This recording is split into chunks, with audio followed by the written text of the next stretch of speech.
नुसतं संविधानाचं नाव घ्यायचं. म्हणजे बाबासाहेब एकदा असं म्हणाले होते की संविधानाचं फ्रेमवर्क न बदलता प्रशासकीय रचनेच्या माध्यमातून तुम्हाला सगळं साध्य करता येतं.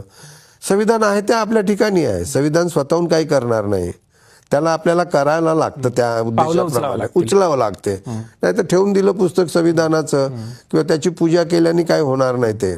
ते काही पवित्र ग्रंथ वगैरे नाही, तो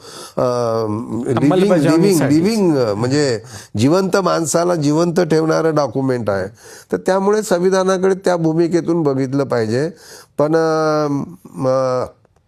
मी जे बघतोय आता रिटायरमेंट नंतर किंवा आधी पण प्रशासन असताना, एकतर संविधानाची जागृती नाही. म्हणजे अनेक लोकांना माहीतच नाही की हे संविधान काय आहे, काय सांगते, कोणासाठी आहे. आणि त्यामुळे संविधानाचं महत्त्व न समजल्यामुळे ते आपल्यासाठी आहे. व्यवस्थेमध्ये असलेल्या लोकांना, जे काही मोजक्या लोकांना माहीत आहे, ते त्याचा वापर आपापल्या सोयीने करून घेतात आणि त्याच्यातनं मग हे असे प्रश्न निर्माण होतात. खरं तर आत्ता 75 वर्ष, तुम्ही सुरुवातीला जसं म्हणालात 75 वर्ष संविधानाला झाले आणि त्याचा देशामध्ये पण जागर होतो आहे किंवा महाराष्ट्रामध्ये घर संविधान सुरू केलेलं आहे.